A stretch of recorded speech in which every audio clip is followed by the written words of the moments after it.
Now, we just finished talking about the Ezio saga, a trilogy of games that he was the main character in. So now we're moving into Assassin's Creed 3, which was the first, I want to say, deviation from the original formula of Assassin's Creed games, since up till this point we've only had Altair, Desmond, and Ezio as the protagonists of the game. This one moves over to Connor. Connor Kenway.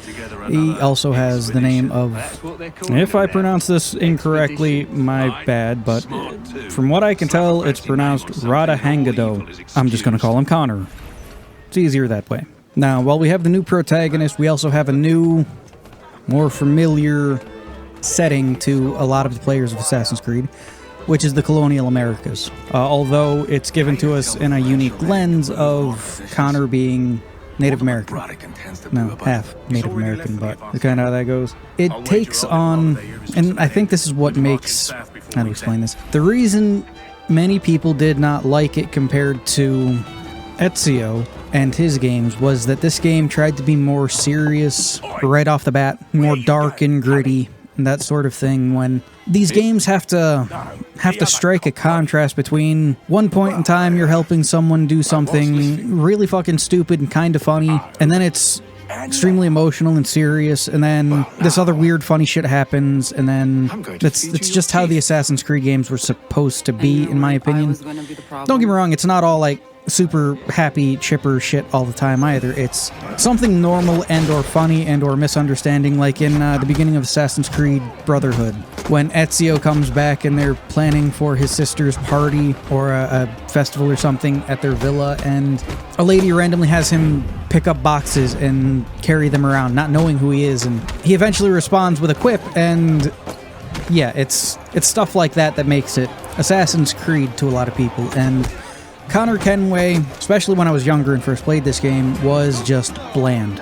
Mind you, again, like I said, I recently replayed the new ones before Mirage came out so that I could play Mirage. It's just, as an adult looking back at it and seeing his character, he's not as bad as I initially thought back then. Even then, he is still somewhat of a bland character, especially compared to the other protagonists we have had and will have in the future. I think the only one that's actually more bland is Altair from the first game. Even then, he has a... well, Altair was an asshole. Just, Altair was an asshole, to say the least. Arrogant, over the top, better than you type of asshole, while Connor is just bland and angry for the most part. He does change throughout the story, you know, as a character should, but nothing is too significantly pivotal for him in it. And with that, we'll just move on to some of the different aspects of the game here. One of the major things that I loved about this game, just fucking loved, was the backdrop of it being the American Revolution, right? Up until this point in time, we've had stuff that was, let's face it, most of the player base was here in the United States, foreign to us, right? The Middle East, Italy, stuff that we would never, you know, see, do, really nothing that was beyond a footnote in a history book that we read when we were in school, right? The American Revolution, though, in the United States is taught every single fucking year. If you're not from the US, I'll just explain it a little better here. But it's taught every single year since you are in kindergarten to when you graduate. That's all 13 years you are in school. You are taught about the American Revolution every single year. Starts off very simple when you are a child and then gets into, well, vivid detail and historical accounts of the revolution from first-person perspectives when you graduate. And it's just something that's so ingrained in us that we all know it, right? So to see a historic game like this, historic fiction game like this that showed you something of it and what was going on and how things were, allowing you to explore the area and take part in, well, history, was revolutionary. To a lot of people, myself included. Mind you, I was in school at the time. I think this came out in like 2012, something like that. Yes, 2012. So it's something a lot of people wanted. Quite frankly, it's something people wanted almost as much as they want in Old West Assassin's Creed and an Assassin's Creed game set in Japan. Now on to some of the changes here. The parkour, again, was streamlined. They always try to streamline it and make it better from the game to game. Basics on how it should be. Since we're in the colonies in the New World at this point, there's a lot more wilderness to explore. And since we're close to the coast, This is where they first introduced naval combat, which, quite frankly, is a fucking staple of the series at this point. Mind you, the naval combat was a stripped-down version of what we would get in later games, but that's to be expected since this is the first game in the series that had this as, well, a gameplay feature. The other thing that comes back multiple times in the series is dual-wielding weapons. Connor is the first, well, technically the first one that could dual-wield main-hand weapons, not just hidden blades, to a point of he could use a sword and his tomahawk or hatchet at any point in time. You could also just run around with the hatchet if memory serves me right. One of the things that did somewhat annoy me with this was that the hatchet was always just better than any secondary weapon you could get. You could get different daggers and whatnot that would take the same inventory slot, but they just didn't seem to be as good as the assassin's hatchet or tomahawk. This is also the first game in the series that allowed you to climb the thing that most people are actually known to climb, which are fucking trees. No idea why it took this long to allow people to climb a tree, but that's just kind of how that goes here. It was a great addition. It allowed you to set up interesting ambushes. I remember the first time I played the game, I was hunting something with the bow, because you also have a bow, and I came across a redcoat squad that was just walking through and patrolling, so I used a rope dart to pull one up, pretty much hang him from the tree, and then killed everyone else. And looking back on it, you know, after the combat encounter was done, you know, it was kind of fucked up. You know, you got a dude hanging from the tree, you got one with a rifle bayonet shoved through him that's kind of like propped up on the rifle, and just all the other dead guys and shit. It was interesting to see, and that's where, in my opinion, combat became a little more brutal in its feel compared to the other Assassin's Creed games. One of the big things that caught a lot of people off guard when they first played this game was that for a good, I have to say, like a good portion of the game, you're not actually playing as Connor or as Desmond. You're playing as Kenway. And throughout the first portion of this game, as you're going through and you're doing good stuff and helping people out, up until the last minute reveal of it, that Kenway is a Templar. And this kind of works its way into Assassin's Creed Rogue, but we'll talk about that in a couple of videos. But this was the first mainstay into maybe the Templars aren't actually wrong, right? In my opinion, they're just two sides of the same coin. Pretty much want the same thing at the end of the day. They just go about it in two different ways, right?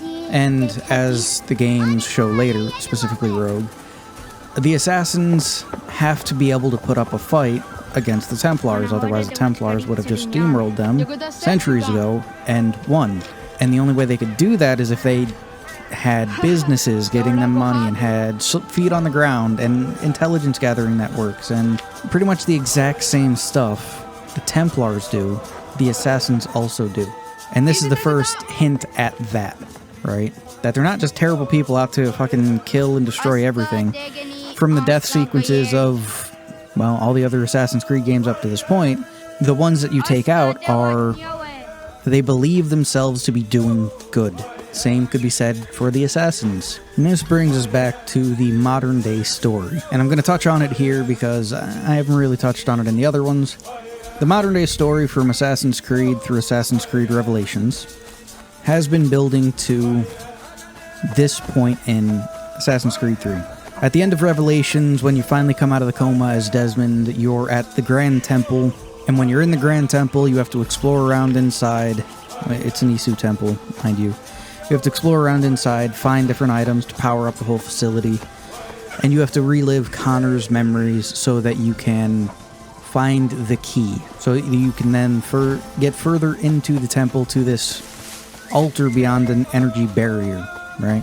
And this entire thing leads up to you having a choice, well, Desmond having a choice, that either he can not activate the device, which puts a shield around the planet and stops the sun from destroying all electronics, and if he doesn't allow this to be used, then humanity is wiped out pretty much.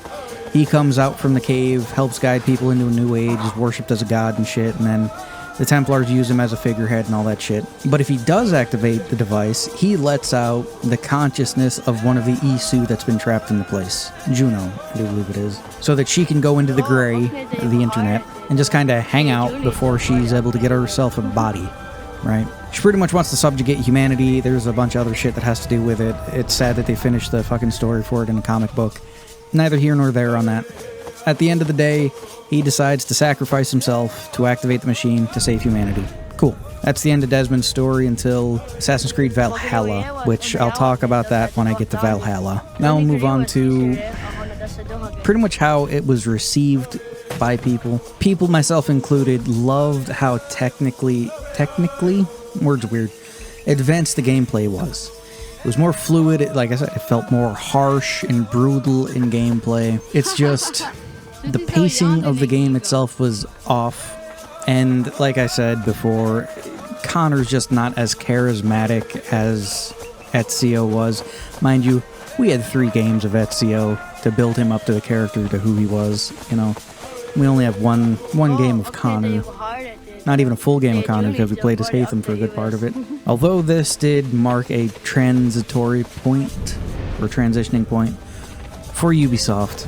They tried to make Assassin's Creed more action-packed than it was. Don't get me wrong, there were action parts, such as the carriage chases, or when Ezio was using a fucking Gatling cannon that Da Vinci made, or using Da Vinci's flying machine to hopscotch through different bonfires on the rooftops of Italy, to really any of the temple sets, or finding memory discs in Assassin's Creed Revelations. The games have action, but Ubisoft felt like a stealth-oriented game that was mostly about stealth. Sure, there was combat in it, but let's face facts there. The games were mostly about stealth.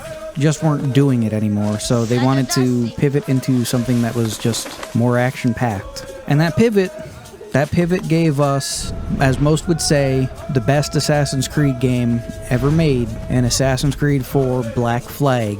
Mind you, that also notes the point in time that Ubisoft started putting secondary titles on their games, and with Black Flag they actually stopped numbering their games, and instead went with secondary titles. That's mostly because I guess they didn't want to continue a structured narrative from that point, and wanted each game to be an individual snapshot, so to speak. Which is fine.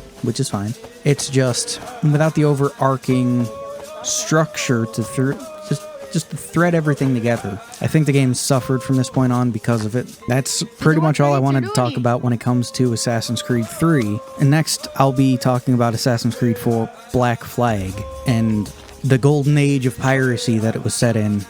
Thanks for watching if you still are. And I'll see you in the next one.